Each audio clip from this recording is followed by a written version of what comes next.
네, 그러면, 처음 강의, 서영대수학의 처음 강의는, 2강 연립일체 방정식의 행렬, 로 시작돼요. 그러니까 수학 자체가 막 어렵게 내용을, 모티베이션을 갖는 게 아니라 엄청 쉽게 모티베이션을 갖는데, 어떤 내용인지 마인드맵을 한번 그려보면서 소개를 잠깐 해보도록 할게요. 수학에서 시작은, 제목과 같이 연립일체 방정식에서 시작을 한다 이렇게 생각하시면 될 것 같아요. 그러니까 3x 플러스 2y 플러스 g가 뭐다? x 마이너스 y 플러스 g가 3이다. x 플러스 y 플러스 5g가 1이다. 이런 식의 연립일체 방정식을 해결한다고 생각을 해보죠. 그러면 우리가 고딩 때, 중고딩 때로 한번 다시 돌아가 봐요. 이게 아마 제 생각에는 중학교 교육과정에서 배우는 걸로 생각이 드는데, 네, 크게 이제 두 가지 방법을 통해서 얘를 이제 배우게 해요. 그래서 하나는 대입법, 하나는 소거법, 네, 두 개를 이용을 해서 얘에 대한 솔루션을 구하는 방법을 배우는데, 뭐 논리는 그 당시에는 그랬죠. 그러니까 역사를 따라서 수학 교육이 진행되다 보니까 지금 용어가 지금 어떤 교육과정이 바뀌니까 어떤 용어를 쓰는지 모르겠지만 어쨌든 이 두 가지 중 두 가지를 적당히 이용을 해서 솔루션을 구하는 방법으로 배우는데, 쉬운 게 좋냐 어려운 게 좋냐라고 따지면 쉬운 게 답만 구하자면 쉽고 편하겠죠. 그러니까 보통 그 중학생들이 이런 문제를 푼다고 하면 대입을 많이 이용해서 푸는 걸로 생각이 되는데, 그러니까 적당히 물론 빼고 뭐하고 하는 작업들을 하긴 해도 결과적으로 y에다가 g를 y에다가 뭘 넣고 g에다가 뭘 넣고 해서 x가 얼마인지 찾는 과정을 가요. 그러니까 대입을 많이 이용하는 상황적으로 생각을 할 수 있을 것 같긴 한데, 근데 대입법은 뭐 풀기가 좋긴 해도 솔루션 자체가 논리를 구성한 그 상황을 만들 수가 없어요. 그러니까 이게 지금 쉬운 문제이기 때문에 적당히 뭐 두 개 차한 다음에 대입하고 이런 식으로 문제를 푸는 것도 괜찮을 수도 있겠지만 그런 식으로는 논리가 만들어지지 않죠. 그러니까 수학적인 상황에서는 어려운 문제를 만났을 때는 이 방법이 좋은 방법이 될 수 없다는 걸 생각을 해볼 수가 있어요. 그러니까 변수가 엄청 많아지고 그 다음에 문자 변수가 많아진 시기 도 많아지는 상황, 그런 상황이 온다고 치면 그러면 이제 그런 식으로 문제를 처리하는 건 좋은 일이 아니잖아요. 그러니까 이론적인 배경을 만들 때는 좋지도 않죠. 그래서 이러한 대입법을 사용해서 논리를 전개하는 건 아니고 소거법을 통해서 논리를 전개한다 생각하시면 될 것 같아요. 소거법. 소거법은 정확하게 선형대 수학에서는 이걸 가우스 소거법이라고 하는데, 룰을 세 가지를 가지고 소거법에 대한 논리를 만들어내요. 그 룰은 두 식의 순서를 바꾸는 것과 그 다음에 스칼라배. 여기는 지금 체 개념 이런 게 지금 없기 때문에 그냥 실수 정도로 생각하시면 돼요. 그러니까 개수들이 있는 공간이 지금 실수 정도로 볼 수 있으니까 실수배 정도를 하는 거. 그 다음에 한식 고정해 놓고 다른 식 더하기. 이게 이제 룰 세 가지인데, 이 룰 세 가지만을 이용을 해서 솔루션을 구하는 과정이 가우스 소거법이다 이렇게 생각을 해볼 수가 있어요. 이게 처음 논리인데, 물론 지금 이걸 마인드맵을 그리는 것부터 시작을 하고 싶어서 룰을 소개했지만 뒤에 다시 소개를 할 거긴 해요. 근데 요거를 이렇게 하고 나면 결국 노가다를 계속 뛰는 거거든요. 수학자들은 노가다를 뛰고 싶은 생각은 별로 들지 않아요. 그 다음에 노가다를 뛰는 상황 외에도 어떤 상황을 고려해 볼 수 있냐면, 해를 구한다고 치면 해가 있는지 없는지부터 판별을 하고 가야 되는데, 그러니까 해가 얼마냐에 대한 질문이 먼저냐 아니면 해가 존재하냐라는 지문이 먼저냐라고 하면 당연히 해가 존재하냐부터 판별하는 게 훨씬 좋겠죠. 그러니까 해가 존재하는지를 먼저 판별하는 상황을 가는 것도 어떻게 갈까 이런 것도 이제 판단을 해봐야 되는 거예요. 만약에 해가 없는데 계속 해가 얼마인지 찾고 앉아 있으면 사실 그건 별로 좋은 일이 아니잖아요. 그래서 그런 상황을 배제하기 위해서 어떤 상황으로 얘기 끌고 가냐면 하나의 행렬 형태로 표현을 해서 비슷한 형태를 만들어줘요. 1, 1, 마이너스 1, 1, 1, 5 이렇게 그 다음에 XYZ를 여기다 박아주고 그 다음에 5, 3, 1 이렇게 쓸 수 있어요. 그러면 요거를 지금 행렬이 대체하고 싶은 거예요. 네, 얘도 하나의 행렬이 되는 거죠. 얘도 하나의 행렬 이렇게. 근데 제가 딥러닝 관련된 영상을 보니까 이렇게 쓰면 이건 벡터고 이렇게 쓰면 행렬이다 뭐 이런 식의 막 말도 안 되는 정의를 내리는 분들이 있는 것 같은데 그 공대 분들이 선대 공부를 할 때 조금 조심하시면 좋을 것 같은 건 이런 식의 논리는 좀 피해 갔으면 좋겠어요. 그러니까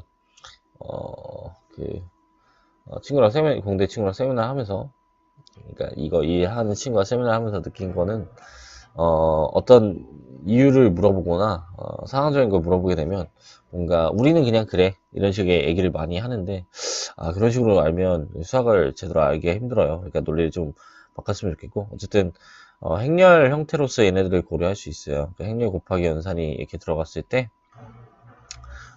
관계가 이렇게 생겨나는데 그러면 어떤 상황을 생각해 볼 수 있냐면 이 행렬을 일로 쑥 넘겨버리는 작업을 할 수 있으면 그러면 XYZ가 얼마인지 한 번에 나올 수 있는 거죠. 그러니까 이런 행렬들의 공간을 만들어 놓고 그 공간상에서 얘가 여건을 통해서 적당한 여건을 곱해가지고 일로 넘겨줄 수 있는 상황을 만들어주게 된다면 그러면 XYZ를 한 번에 구할 수 있는 상황이 오겠죠.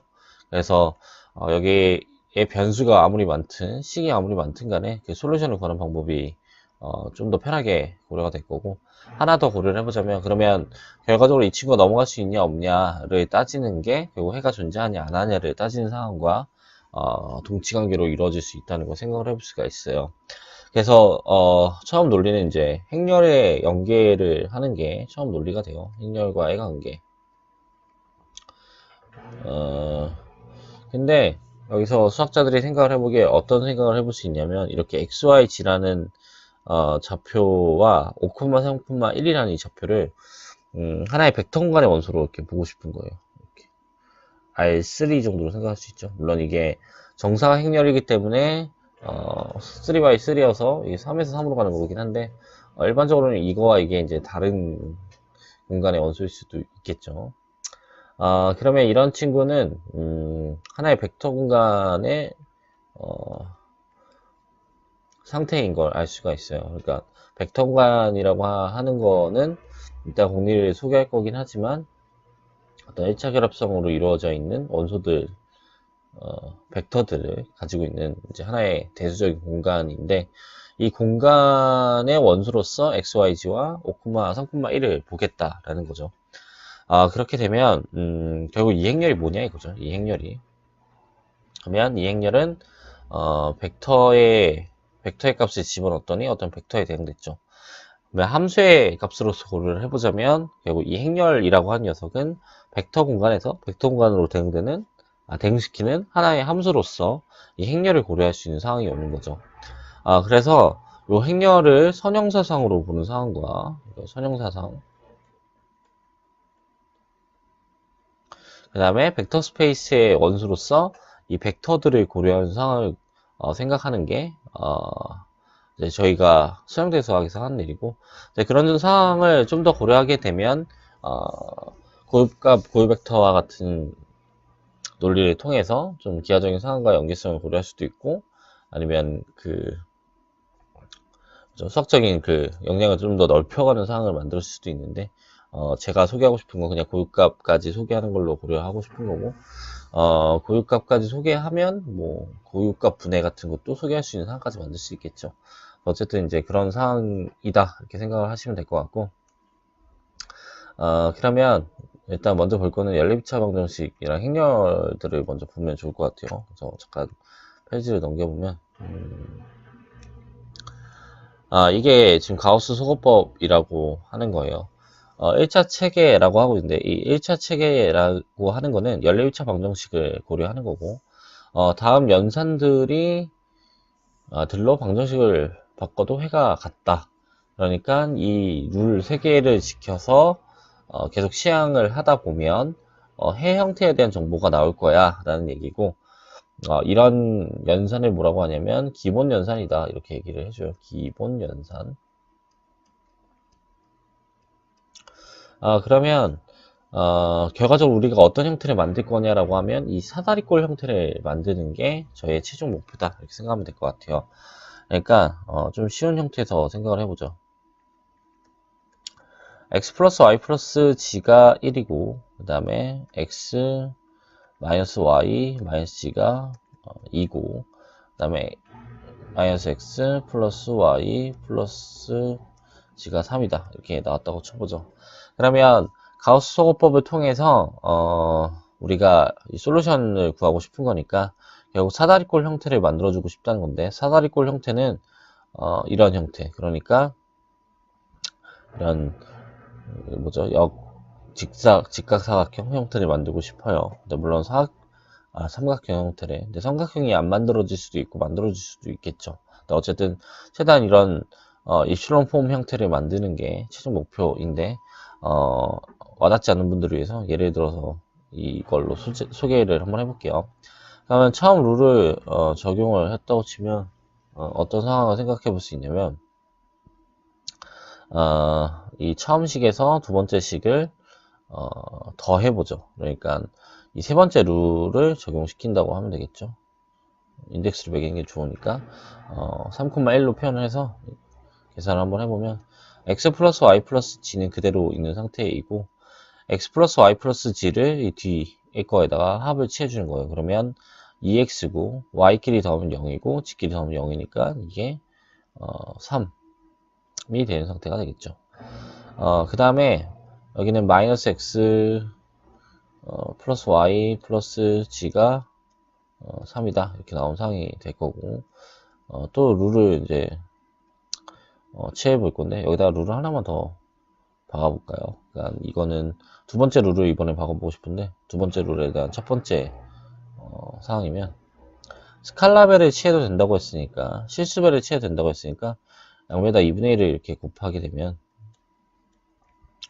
얘가 1이 되겠죠? 그러니까 x가 2분의 3 형태가 되는 이런 상황을 만들 수가 있고 그 다음에는 둘의 순서를 바꿔도 되는 것도 있다고 했으니까 순서를 바꿔서 써보면 얘가 순서가 첫 번째 룰이었죠. 그러니까 1,1이 되는 상황이고 x는 2분의 3이라는 형태가 나올 거고 그 다음에 두 번째 거는 첫 번째 거와 두 번째 거의 순서를 바꿔야 되는 거니까 a 플러스 c는 1이다 이렇게 만들어질 거고 그 다음에 마이너스 x 플러스 y 플러스 g는 3이다 이렇게 만들어진 상황이 올 거고 그 다음에 룰을 좀만 더 계산해보면 이 친구가 x가 2분의 3이니까 여기다 대입을 하는 게 아니라 얘를 빼버리는 상황을 만들죠. 그러니까 마이너스 1배를 해서 얘랑 더해주는 상황을 만들면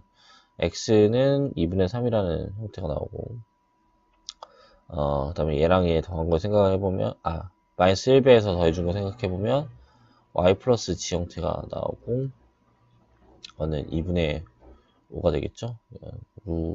세 번째 룰을 두 번 취한 거니까 두 번째 취한 거니까 그 다음에 여기다가 한 번만 더 연산을 취해보면 더해준 상황을 줄 수도 있겠죠.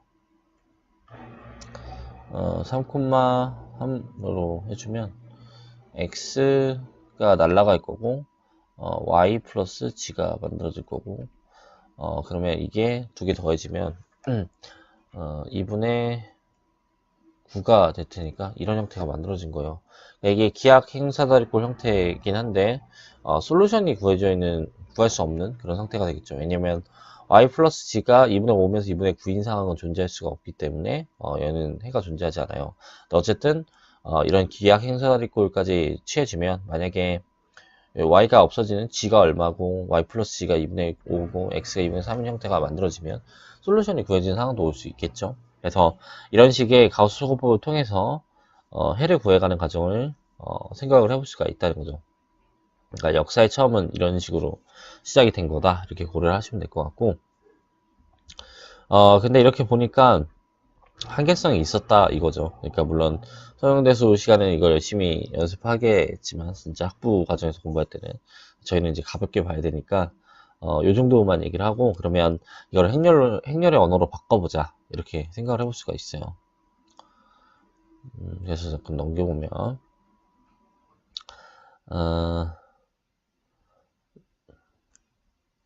잠깐 지워보고, 행렬들은 이렇게 표현을 해요. 여기서 이쪽에 행이에요. 1행, 2행, 3행 해서 M행이라고 하고, 이쪽은 열이라고 해서 1행, 1열, 2열, 3열, 4열. 그러니까 이런 친구는 2행, 2열이 되는 상태가 됐고, 이거는 M행, 2열이 되는 상태가 된다, 이렇게 얘기할 수 있어요. 이런 거 이제 행렬이라고 하는 건데, 일단은 대수적인 구조를 갖고 있는 건 아니에요. 어떤 연산을 주거나 그런 상황은 아니고, 그냥 이러한 집합들을 모아놓고 행렬들이라고 하는 거예요. 여기서는 그냥 체라고 썼는데 그냥 실수 정도로 생각하시면 돼요. 원래는 엄밀하게 수학적인 개념을 갖고 가야 돼서 그냥 체라고 써놓긴 했는데 그냥 실수 혹은 복소수, 그러니까 실수니까 R이죠. 아니면 유리수 Q, 아니면 복수 C 정도로 생각하시면 돼요. 정수 같은 건 아니고. 그래서 어쨌든 이게 행렬이다, 이렇게 볼 수가 있고, 행렬을 그냥 가지고 가는 게 좋은 건 아니죠. 왜냐면 연산도 주고 이것저것 상황을 만들어 가야 되는 거니까. 근데 그거 가기 전에 잠깐만 고려를 해보죠. 지금 1, 3, 5라고 되어 있는데 요거는 1, 3, 5 둘 다 써놨는데 벡터로서 그 다음에 행렬로서 두 가지 상황을 줬어요. 여기서 빈칸에 넣어보라고 하는 건데, 이거는 두 개가 다르니까 막 이렇게 넣어보라고 하는 거겠죠. 그러니까 이거는 벡터로서는 같다라는 의미를 주고 싶었던 거고, 행렬로서는 다르다라는 의미를 주고 싶은 거예요. 행렬로서 다른 거는 대충 생각을 해볼 수 있을 것 같아요. 1,3,5라고 하는 거는 이게 1행 3열짜리 행렬이죠. 이건 1행 3열. 사이즈가 1,3이라고 하는 건데, 그 다음에 이렇게 놓으면 3행 1열이 되는 상황이에요.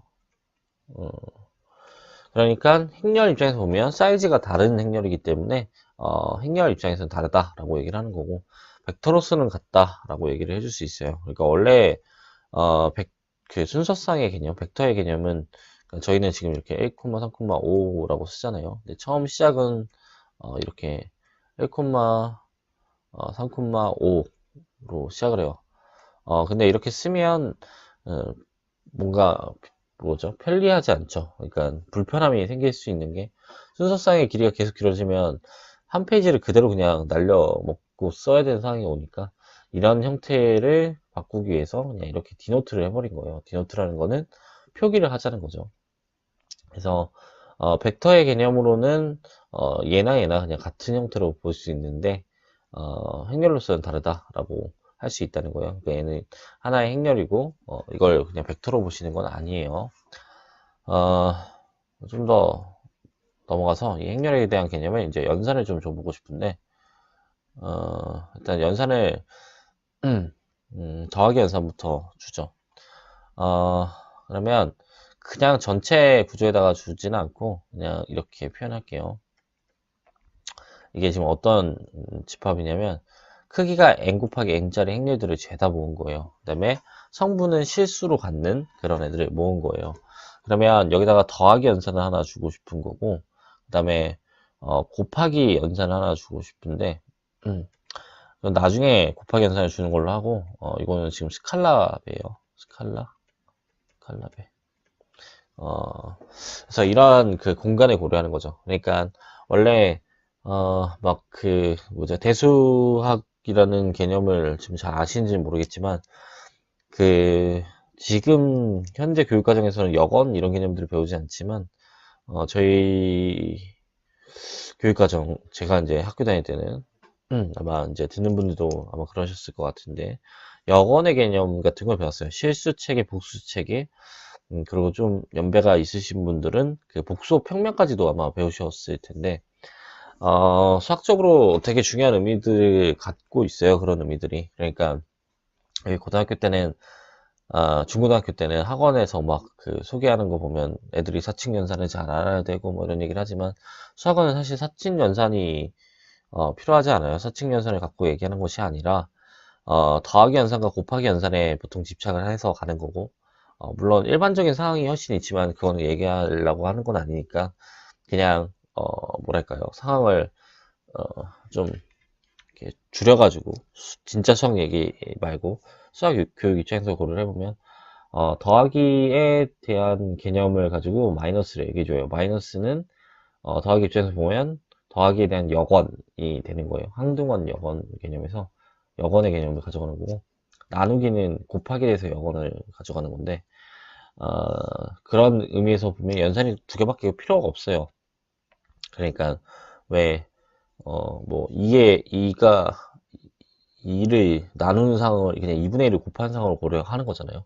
그 다음에 2를 빼는 상황을 그냥 마이너스 2라는 거를 더해주는 상황으로 고려할 수 있기 때문에, 어쨌든 지금 여기에 연산을 지금 두 개 주고 싶은 거예요. 그러면 더하기 연산을 어떻게 정해야 하냐? 그러니까 각각의 성분의 합으로 정의를 한다라고 얘기하고 있어요. 그러니까 예를 들어서 소개를 하자면 1, 2, 3, 4가 있고, 이게 2x2 행렬이죠.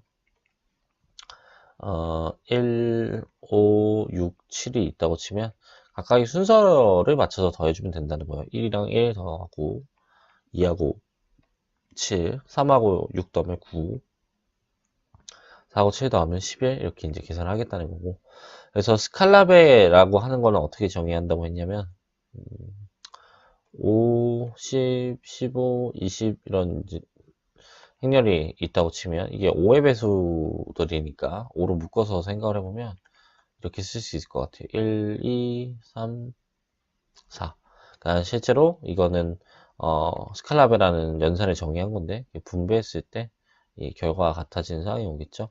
그래서 이런 식으로 이제 스칼라베를 정의했다라는 거고, 사실 스칼라베는 크게 연산으로서 큰 의미를 갖는 건 아니고, 좀 더 좋은 의미를 가지려면 이제 더하기 연산에 곱하기 연산을 붙인 상황을 가야 돼요. 그래서 일단은 여기서 이렇게 소개를 한 거고, 만약에 더하기 연산에 대해서 이런 식으로 계산할 수 있냐라고 따지면, 그러니까 요 녀석이랑 1, 5 예, 더할 수 있냐라고 하면, 이런 건 연산이 잘 정해되지 않으니까 보지 않아요. 그러니까 이런 식의 생각도 하면 안 돼요. 예를 들어 어차피 이거 1, 5고 그러면 1호 외에는 다 나머지는 0을 박아주면 되니까 1호 0, 0 이래가지고 이거 계산하면 되겠네, 이런 식으로 생각하시면 절대로 안 되는 건, 이 형태가 그러면 0, 0, 1호일지 아니면 1호 00일지 그것도 모르잖아요. 그러니까 계산기가 여러 가지를 갖는 상황을 고려하지 않아요. 원래 연산이라는 건 함수로서 정의하기 때문에 하나의 결과만 가져가야 되는 상황이어서 그렇게는 고려하지 않는다, 이렇게 생각해 주시면 될 것 같아요. 그래서 사이즈가 같은 녀석들끼리만 더하기 연산을 정의한다, 이렇게 생각하시면 될 것 같아요. 그래서 이 정도로 더하기와 스칼라베에 대해서 얘기를 해보고, 성질은 이렇게 여러 가지 성질을 갖출 수 있는데, 처음엔 결합법칙이 성립한다 하고 있어요. 결합법칙이 성립하는 이유는, 성립하지 않으면 연산을 하기 힘들어서 웬만하면 결합법칙이 성립하는 연산만 들고 와요. 그래서 저희가 만나는 상황의 모든 연산들은 다 결합법칙이 성립한다 생각하시면 될 것 같은데, 너무 자명한 사실인 게, 뒤에 한 결과와 뒤에 얻는 결과와 먼저 한 결과가 같은 결과를 갖지 않는다고 치면, 당연히 연산이 결과가 너무 많아지잖아요. 그러니까 두 번만 더 할 게 아니라 여러 번 더 하는 상황이 올 테니까 더 많은 결과를 가져가지 않으려면 계량 법칙을 성립하는 상황만 고려를 한다 이렇게 생각하면 될 것 같고 교환 법칙 성립한다 이렇게 얘기를 하고 있는데 이것도 이제 사실 거의 자명한 얘기일 것 같은 게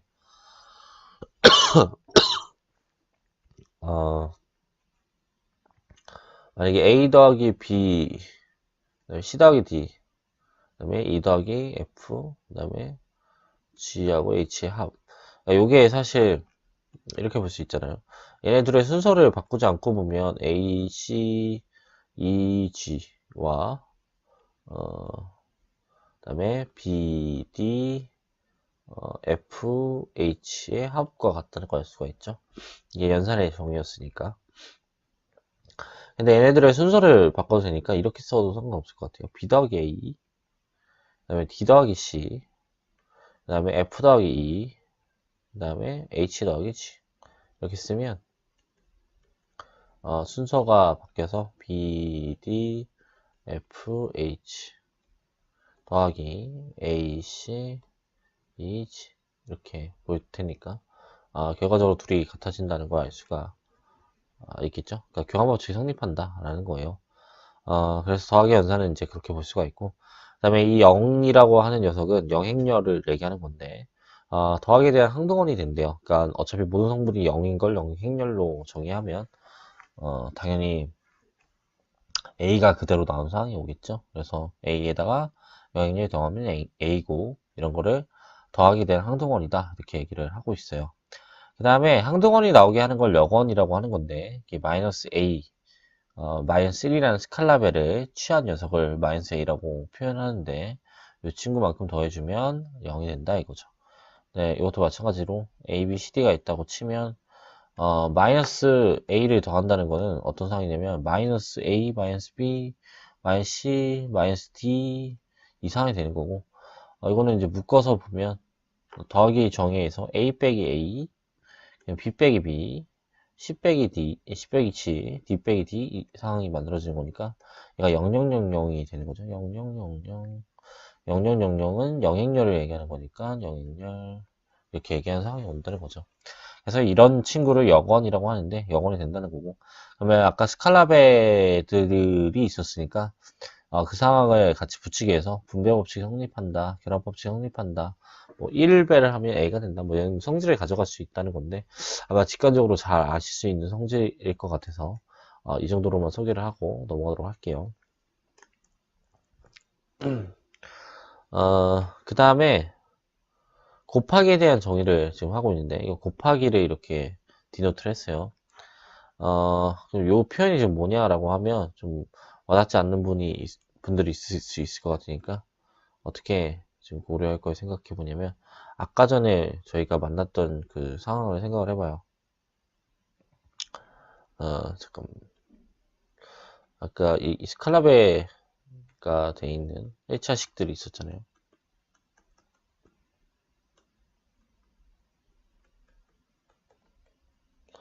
뭐 이렇게 아무거나 그냥 들고 올 건데 이런 형태가 있다고 하면 제가 행렬로 바꿔서 쓰려고 했다고 그랬죠. 그래서 개수들만 이렇게 썼던 거죠.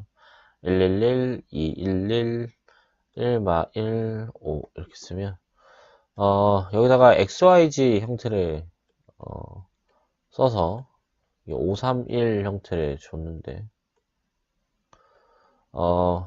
여기는 행렬과 여기는 행렬의 곱이 이 형태를 표현해 주려면 어떻게 곱해줘야 되냐면 이 행이 열이 만나서 각각의 곱과 합을 취해서 얘를 만들어 줬던 거죠.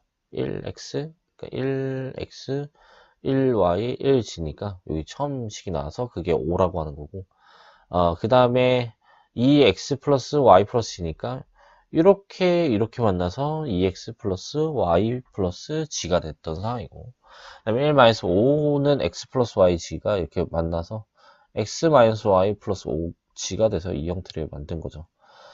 그러니까 곱하게 되는 연산은 하나의 행과 하나의 열이 만나서 정의가 돼야지 저희가 원하는 결과를 가져갈 수 있고 그 다음에 결과적으로 생각을 해보면 얘가 지금 3x3 행렬이고 얘가 3x1 행렬이에요. 그러니까 하나의 행과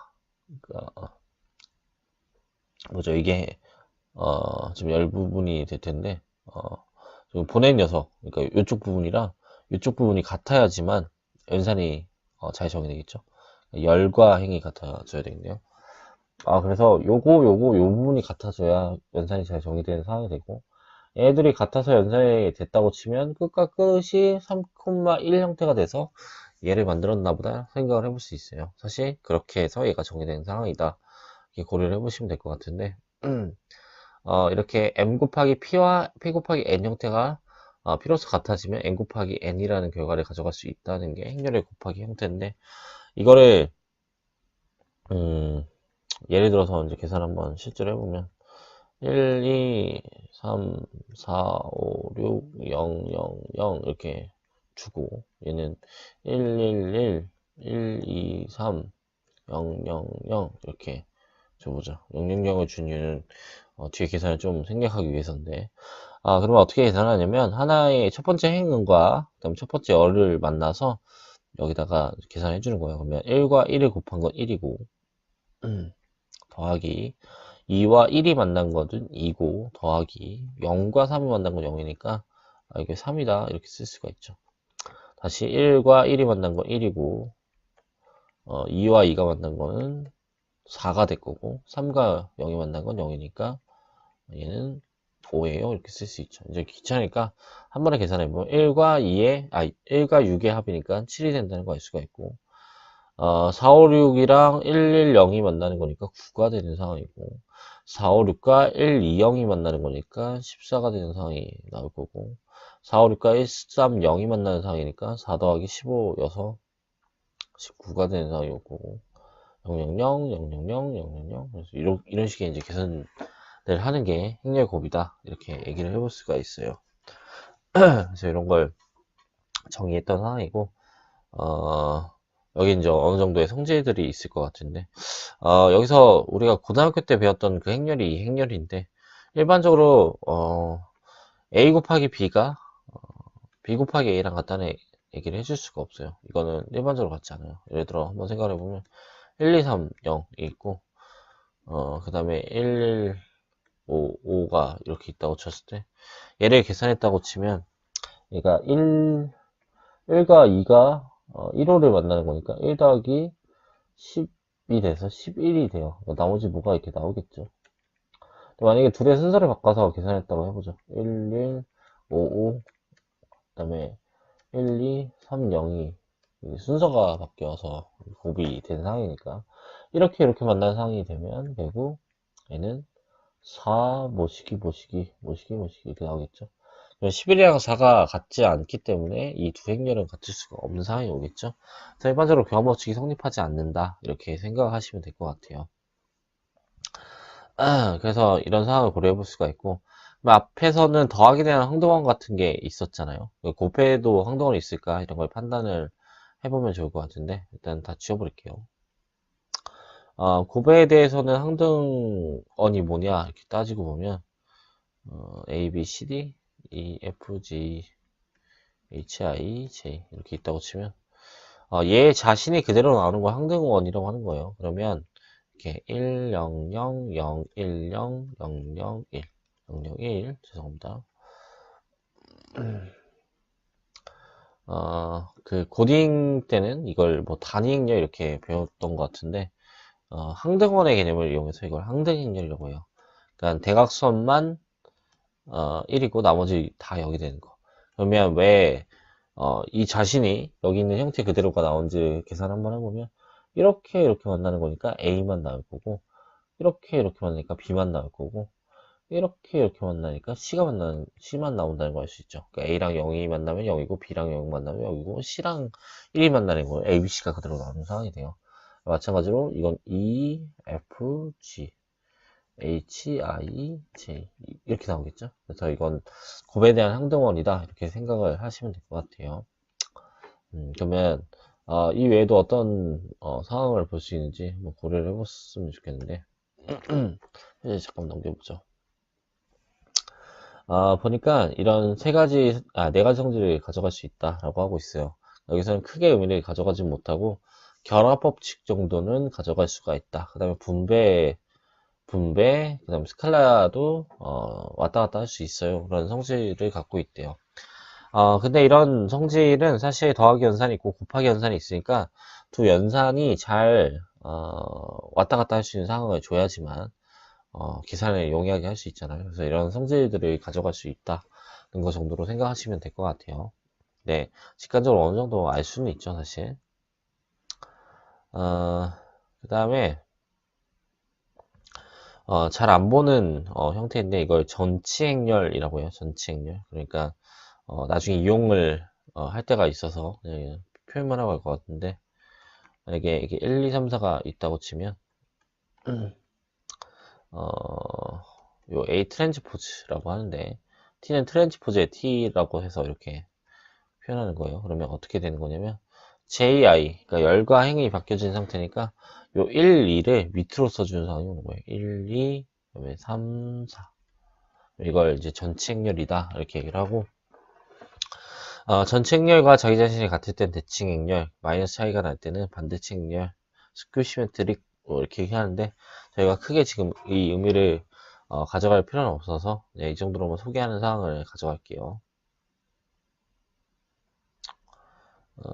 다음 페이지로 한번 넘어가 보면 그래서 구조를 보니까 행렬이라는 녀석은 구조가 이렇게 세 가지 구조로 이렇게 돼요. 그러니까 여기 지금 중간에 0을 이렇게 너무 크게 했지만 여기 대표적인 예가 항등행렬 I가 있죠. 항등행렬이에요. 그다음에 영인자라는 개념이 있어요. 그 다음에 영행렬이 있고. 그러니까 교환법칙이 성립하는 상황도 있지만 특별하게는 영인자라는 애들이 있어요. 예를 한번 들어볼까요? 예. 이건 지금 n이라고 썼는데 크게 그냥 n짜리를 고려하는 건데 그냥 2x2에서 한번 생각을 해봐요. 0100을 고려해보면 0100을 한번 다시 만나볼까요? 그러면 이렇게 만나니까 0이 될 거고 이렇게 만나도 0이 될 거고 그 다음에 얘네들은 다 0이니까 다 0이 만들어지겠죠. 그러니까 영인자라고 하는 건 뭐냐면 이렇게 영행렬이 아닌 두 개가 연산을 했을 때 영행렬이 나오는 경우를 영인자라고 해요. 그러니까 이거는 물론 같은 녀석이 만나서 이게 돼야지 영인자라고 하는 건 아니고 다른 녀석이 와서 곱을 해서 0을 만들어도 상관없어요. 그러니까 예를 들어 이렇게 돼도 상관없잖아요. 이런 경우를 다 영인자라고 해요. 그래서 이 가역원이라고 하는 거와 영인자와 영행렬 정도로 나올 수 있는데 가역원이라고 하는 건 뭐냐면 역원이 존재한다는 거죠. 역원이 존재한다. 역원이 존재한다는 얘기는 역행렬이 존재한다라는 건데 역행렬이라고 하는 것부터 소개를 해야 되겠네요. 뭐 어떤 상황을 얘기하는 거냐면 A행렬이 있고 적당한 B행렬이 이렇게 있을 때 항등행렬이 나온 순간 얘를 뭐라고 하냐면 역행렬이라고 해요. 뭐의 역행렬이냐면 A의 역행렬이다. 반대로 이 A는 B의 역행렬이다 라고 얘기를 하는 상황이니까 서로 역행렬 관계다 라고 얘기를 해줘도 되고 이렇게 역행렬이 존재하는 경우를 고려하는 게 이런 행렬들을 가역행렬이다 라고 얘기해줘요. 실제로 이 행렬들은 가역행렬이면서 가역원이면서 영인자가 되는 경우가 존재하지 않아요. 이걸 증명하면서 가는 게 훨씬 재밌는 일이지만 이 딥러닝을 위한 수학이니까 그렇게 얘기하지 말고 이 정도로 생각을 해보면 좋을 것 같고 둘에 겹치는 게 없다고 했잖아요. 근데 그런 상황에서 만약에 생각을 해보면 가볍게 이런 거 정도는 증명해 볼 수 있을 것 같은데 예를 들어 아니다. 그냥 아까 그냥 그 상황을 한번 해볼까요? 왜 A가 가역 행렬이면서 영인자로 가정을 해보죠. 예, 가역이면서 영인자. 밤에 지금 촬영을 하다 보니까 막 졸림이 오려고 하는 것 같아서 그냥 한번 증명을 해볼게요. 가역 행렬이면서 영인자가 존재할 수 있는지를 판단을 한다라는 건데 이거 지금 그냥 소개하는 이유는 그 기류법 같은 수학적인 언어를 한번 맛보라는 의미로 그냥 소개하는 거예요. 사실 이 증명은 예전 교육과정에는 고등학교 책에도 소개되어 있는 되게 쉬운 증명인데 증명이라고 하는 거는 어떤 증명이 있냐면 직접 증명이 있고 간접 증명이 있어요. 직접 증명이라고 하는 거는 어떤 상황이냐면, 이정우는 개다. 개는 긴다. 그러면 이정우는 긴다. 이런 산단법들 있잖아요. 그러니까, 가정이 맞든 틀리든 상관없이, 그냥 이 명제면 이 명제, 이 명제는 이 명제, 이런 식의 이제 논리를 치는 게, 영역적 사고를 하는 방법인데, 이 영역적인 그냥 증명을, 그냥 천천히 따라가는 게 직접 증명이라고 하면, 간접 증명이라고 하는 거는, 여러 가지 테크닉들이 있는데, 대표적으로 고등학교 때면은 수학적 기납법 같은 게, 대표적인 예라고 생각할 수 있어요. 근데 그런 것도 많이 쓰이긴 하지만, 실제로, 기류법이라는 걸 되게 많이 써요. 기류법이라고 하는 거는, 어, 가정을 해서 모순을 이끌어내는 상황을 고려하는 거예요. 그러니까 가정을 해서 모순을 일으켜낸다는 거는 결국 우리가 고려하고 싶은 게 A 상황이라고 하면 A가 아니라고 가정을 해서 모순이 일어나서 잘못됐네 라는 의미로 그러면 A가 맞잖아 식의 이제 논리를 펼치는 게 기류법인데 여기서 이제 기류법으로 증명을 해보고 싶어요. 그러면 어떻게 이제 고려할 수 있냐면 문제가 되는 상황을 만들어야 되는 거니까 어떤 가정을 할지를 이제 생각을 해보면 좋을 것 같은데 여기서 이렇게 얘기를 하지 말고 얘를 전제로 깔죠. 얘는 전제. 그 다음에 얘를 가정이라고 해봐요. 그냥 다 똑같은 얘기 아니냐 생각할 수도 있겠지만 전제를 깔자는 거는 A가 가역 행렬이라는 전제 하에서 영인자가 된다고 가정을 하는 거예요. 그러면 어떤 문제가 일어났을 때 전제가 잘못된 게 아니라 가정이 잘못된 상황으로 끌고 가는 거니까 이 정도로 생각할 수 있을 것 같은데 그러면 영인자이기 때문에 이게 적당한 행렬이 존재한다는 의미예요. 존재. 행렬 B가 존재해서 0이 아닌 행렬로 존재하겠죠. 만족하기를 서치 대시에요. G를 만족한다는 거예요. 뭐뭐를 만족. A랑 B가 만나니까 영행렬이 됐다고 가정을 해보죠. 이렇게. 그러니까 영행렬 아닌 두 개가 만나서 영행렬이 되는 게 영인자를 가정하는 거니까 얘 가정에 모순을 일으키기 위해서 이렇게 전제를 깔겠다는 거예요. 근데 얘가 뭐라고 했냐면 가역행렬이라고 했어요. 가역행렬. 가역행렬은 역행렬이 존재하는 행렬이잖아요. 그럼 다시 한번 써보게 적당한 행렬 C가 존재해서 만족하기를 얘도 당연히 0은 아니겠죠. A와 C가 혹은 C와 A가 만났을 때 이 항등인의 I가 만들어졌다고 가정을 해보죠. 그러면 어떤 일을 벌일 수가 있냐면 여기다 양변에다 C를 곱해줄 수 있죠. C, A, B는 C 곱하기 항등열. 근데 이 행렬을 아까 봤다시피 결합법칙이 성립해요. 그러니까 앞으로 묶어줄 수가 있죠. 이렇게.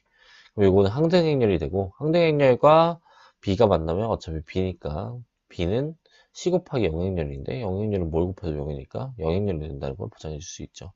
근데 아까 가정을 하기를 B가 0이 아니라는 가정을 했기 때문에 B가 0인 거에 모순이 일어나는 상황이 온 거예요. 이런 모순이 일어났으니까 뭐가 잘못된 거냐면 가정이 잘못된 거죠. 그래서 이런 B가 존재하지 않는 상황이니까 0인지 아니네 라고 증명이 되는 상황이 되겠죠. 그러니까 가역이라고 전제를 깔면 0인자가 아니라는 걸 보장해 줄 수 있고 같은 원리로 0인자를 가정하고 전제를 깔고 가역을 가정하면 똑같은 모순을 일으킬 수 있어요. 그래서 둘은 동반될 수가 없다라는 걸 보장해 줄 수 있는 상황이니까 그런 의미로 이렇게 생각을 해볼 수가 있다. 겹쳐지지 않는다. 뭐 이렇게 얘기를 해볼 수가 있어요.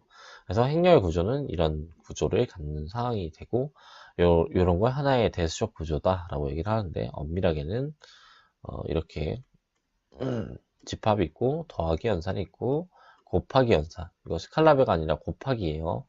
행렬 곱을 연산을 들고 오면 이런 대수적 구조를 이룬다고 하는데 이거를 행렬환이다 이렇게 얘기해줘요. 행렬환. 너무 어렵게 가면 이제 재미가 없어질 수 있으니까 이 정도로만 얘기를 하고 그래서 여기서 이제 소개하고 싶은 건 뭐냐면 기본 행렬이라는 걸 소개하고 싶은데 이 기본 행렬은 결국 아까 앞에서 봤던 오퍼레이터 있죠. 가우스 행렬에 대한 오퍼레이터의 역할을 해주는 게 이 행렬에서 뭐냐라는 거죠. 그래서 그걸 기본 행렬이다. 아니면 기본 행연산이라고 했죠. 기본 행렬이다. 이렇게 얘기를 해주는 상황이 오는 거예요. 그러면 일단 읽어보니까 두 행을 바꾸는 행렬과 그 다음에 실수배를 하는 행렬과 한 행을 고정하고 다른 행을 더하는 이런 행렬들이 있대요. 한번 표현을 한번 해볼게요. 첫 번째 행렬에 해당하는 거는 이런 친구일 것 같은데 두 행을 바꾼대요. 그러면 0, 1, 0, 1, 0, 0, 0, 0, 1 이런 행렬을 고려하게 되면 어떤 상황이 오냐면 곱을 취해주는 거예요. 이거는 무조건 왼쪽에만 곱해야 돼요. 왜냐면 행변환을 취하는 녀석들이기 때문에 오른쪽은 열변환, 이건 행변환 이렇게 얘기를 해주는데 이거는 왼쪽에만 곱해 주셔야 돼요. A, B, C, D, E, F, G, H, I 이렇게 있다고 치면 연산 한번 해보죠. 얘랑 얘 만나니까 D가 나와버리네요. 그 다음에 얘랑 얘 만나니까 E가 나오고 얘랑 얘 만나니까 F가 나오는 상황이었죠. 그러니까 두 번째 행이 첫 번째 행으로 오는 상황이 가버렸네요. 그 다음에 100이 얘를 만나면 ABC가 여기 온다는 걸 수 있죠. 그 다음에 그 나머지는 그대로. 그러니까 결국 두 행의 순서를 바꾸는 변환을 취할 때는 이렇게 이런 행렬을 곱해주면 된다는 거고 이런 행렬을 기본 행렬이다 라고 얘기를 하는 거예요. 그러니까 오퍼레이터의 기본 행 연산의 첫 번째 녀석에 해당하는 녀석이다 이렇게 고려하면 될 것 같고 그 다음에 실수배를 하는 두 번째 조건도 어렵지 않아요. 두 번째 행에만 한번 실수배를 해보죠. 세 번째 행에만. 그러면 여기는 1, 0, 0, 0, 1, 0, 그 다음에 0, 0, 3 이러면 첫 번째 녀석에 대한 세 번째 녀석에다가 3이라는 스칼라별을 취해준 상황이에요. 5라고 할까요? 숫자가 헷갈리면 안 되니까. 실제로 계산을 해보면 0, 1, 0, 0, 0, 5 그러면 A, B, C, D를 그대로 받는 거니까 C, D, E, F, G, H, I 이렇게 있는데 이렇게 만나니까 바뀔 게 없죠. 그래서 A가 나올 거고 B가 나올 거고 C가 나오겠네요. 이렇게 만나니까 D, E, F 그 다음에 이렇게 만나니까 OG가 나오네요. OG, OH, 그다음에 OI 이렇게 되니까 결국 세 번째 행에만 O라는 스칼라배가 되는 상황이 오는 거예요. 그 다음에 마지막 세 번째는 한 행을 고정하고 다른 행을 더한다 라고 했는데 1행에다가 3행을 더하는 상태를 만들어 볼게요. 1, 0 스칼라배도 취해주는 걸로 표현이 되어 있으니까 5, 0, 1, 0, 0, 0, 1 이런 식으로 만약에 표현하게 되면 어떤 상황이 계산이 되냐면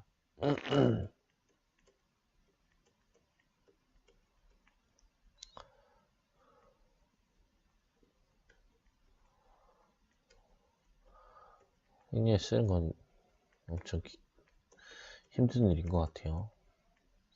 이렇게 만나니까 A 더하기 5G 이렇게 되네요. 그 다음에 이렇게 만나니까 B 더하기 5H 이렇게 될 거고 이렇게 만나니까 C 더하기 5I 이렇게 되는 상황이 되겠죠. 뒤에는 이제 똑같이 나와요. 원래 거랑. 그러니까 이렇게 첫 번째 행에다가 세 번째 행에 5배를 취해서 더해준 상황을 만들었죠. 이런 상황을 만들면 결과적으로 앞에서 오퍼레이터를 취한 거, 그러니까 수학적이지 않은 이 행동이라는 개념을 기본 행렬들을 곱하는 거로서 표현해주는 상태를 만든다. 이렇게 고려를 해볼 수가 있죠. 그러면 결국 그 우리가 노가다뛰는 상황을 기본 행렬들을 곱하는 거로서 계산을 하겠다. 이렇게 상황을 바꾸겠다는 거예요. 그래서 이런 상황을 만들어냈고, 이런 상황에서 이제 뭘 고려하냐면,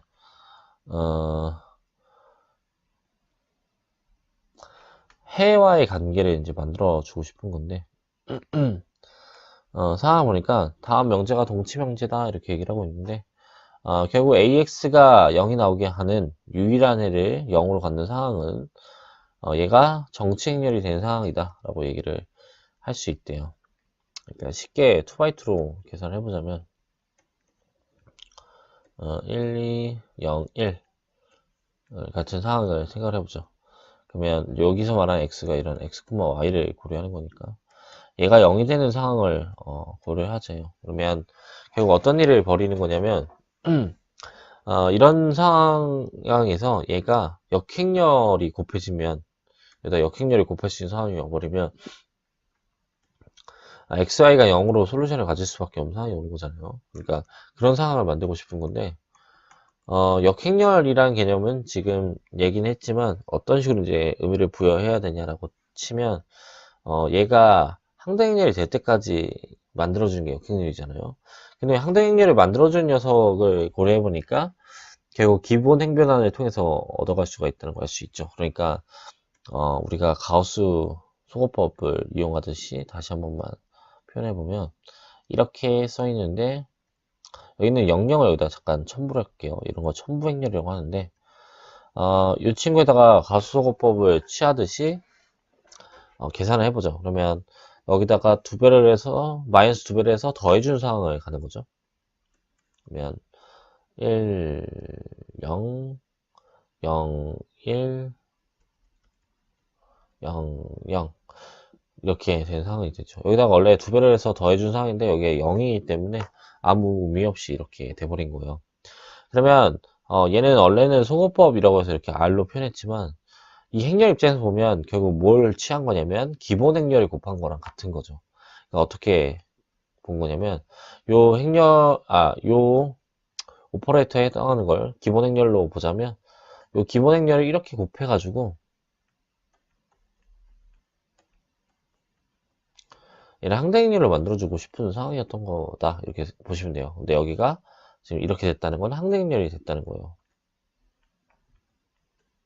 이런 식으로 여기다 같이 두 배를 해서 마이너스 두 배를 해서 더해줘야 됐다는 의미는 뭐냐면 이 기본 행렬을 이쪽에만 곱하면 같지 않기 때문에 오른쪽에도 같이 곱해줘야 되겠다 이거고 그런 의미에서 보면 얘는 그냥 영행렬이니까 의미가 없죠. 0,0이 돼버리니까 여기도 0,0이니까 의미가 없었죠. 그 다음에 얘가 항등행렬이니까 xy가 0,0으로 나온 상황이 만들어진다는 거예요.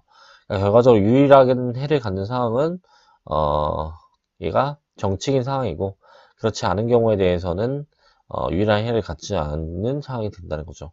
이 얘기는 유일한 해를 갖지 않을 수도 해를 갖지 않을 수도 있고 무수히 많은 해를 갖지 않은 상황이 올 수도 있지만 여기서는 해가 존재하지 않는 경우는 없고 무수히 많은 상황까지 가게 돼요. 네, 그거는 크게 의미가 없으니까 이 정도로만 얘기를 하는 걸로 하고 이거 지어서 그러면 이 명제를 가지고 일반적인 상황으로 끌고 갈 수 있는 건 이렇게 영행렬이 아니라 B 형태가 나와도 마찬가지다 이렇게 얘기를 할 수 있대요. 증명을 잠깐만 해볼까요? 증명이 싫으시겠지만 한 번만 해볼게요. 위에 명제를 보니까 정치 행렬이 된다고 하면 0이란 유일한 해를 갖는다 라고 얘기를 했어요. 그러니까 한쪽만 한번 증명을 해보고 싶은데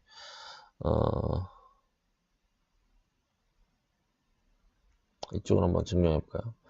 유일한 해를 갖는다고 하면 A가 정칙이다 라는 걸 한번 증명을 해보고 싶어요. 그러면 대우를 생각을 해보면 A가 비정칙이면 여기서 말하는 정칙이라는 얘기는 뭐냐면 가역, 근데 비가역을 얘기하는 거예요. 역행이 존재할 때를 정칙 혹은 가역이라고 하는 거예요. A가 비정칙이라고 가정을 했을 때 A가 유일한 해를 갖지 않는다는 걸 보이고 싶은 건데 어떤 식의 형태를 만들어줄 수 있냐면 A가 비정칙이라고 했으니까 위에 명제 때문에 유일하지 않은 해를 갖는 거죠. 그러니까 유일하지 않은 해를 갖는다는 건 0이 아닌 행렬이 존재해서 해가 존재해서 AX가 0이 된다라는 걸 보장해 줄 수 있다는 거예요. 그래서 표현해 보길 X는 0이 아닌데 AX가 0이 되는 이런 상태가 보장이 된다고 해보죠. 보장이 되겠죠. 그러면 이거의 표기를 이렇게 xhat이라고 할게요. 그 다음에 우리가 보이고 싶은 거는 대우예요. 대우. 그러니까 얘가 정칙이 아니면 유일한 해를 갖지 않는다라는 건데 한 해가 있다고 가정을 해보죠. x라는 녀석이 a가 만나면 b라고 하면 하나 더 해를 만들어준 상황을 고려해보고 싶은데 y는 x와 x햇의 합이라고 이렇게 표현해 줄 수가 있을 텐데 실제로 a와 만나면 ax 더하기 ax 햇 정도로 볼 수가 있고 여기서 얘는 0을 만드는 녀석이었으니까 x가 된다는 거 알 수가 있고, ax는 b라고 했으니까 b가 된다. 그러니까 이 y도 회가 되는 상황인데, x랑 y랑 같냐라고 보면 그렇지 못하는 게, 이 x 햇이 0이 아니죠. 0벡터가 아니기 때문에 둘이 같지 않다라는 걸 보장해 줄 수 있죠. 그러면 새로운 해를 만들었으니까 유일한 해를 갖지 않는다. 그러면 우리가 거기 때 배웠던 명제에 의해서 대우 명제에 의해서 유일한 해를 가지면 정칙이 될 수밖에 없다. 라는 걸 보장시켜 줄 수 있다는 거예요. 여기서 이제 한 작업은 결국 뭐냐면, 연립방정식에서 해를 구하는 방법은 가우스 소거법을 통해서 구한다. 라는 거였는데, 그거를 언어를 바꿔서 행렬에 대한 언어로 바꿔 놓은 거예요. 그 다음에 이 행렬상에서는 어떻게 이제 계산을 할지를 고려하기 위해서 연산을 정의하고, 그 다음에 그 상황에서 우리가 앞에서 보였던 그 관계가 기본 변환이라는 관계가 기본 행렬로 언어가 바뀌어서 이렇게 표현을 해가는 상황을 만든 거고, 그냥 베이스를 이렇게 이제 깐 상황이 되는 거죠. 그 다음에 이제 우리가 고려해야 될 건 뭐냐면, 결국 그러면 이 XYZ라는 걸 어디에 원소로 볼 거냐, 이걸 먼저 고려하는 상황과, 그 다음에 행렬이라는 걸 뭘로 볼 거냐 하는 상황으로 이제 가는 게 이제 저희가 고려해야 되는 상황이고, 그 사항은 이제 다음 시간에 이제 진행하는 걸로 할게요. 여기까지는 아마 어렵지 않았을 거예요. 너무 어려운 증명에 어려운 게 있었다면, 그 정도만 스킵하시면, 여기까지는 그냥 설명대수학에서 하는 얘기니까, 그냥 막 넘기시지 말고, 그냥 가볍게 들으시면서 보시면 좋을 것 같아요. 감사합니다. 다음에 다시 찾아뵙도록 할게요.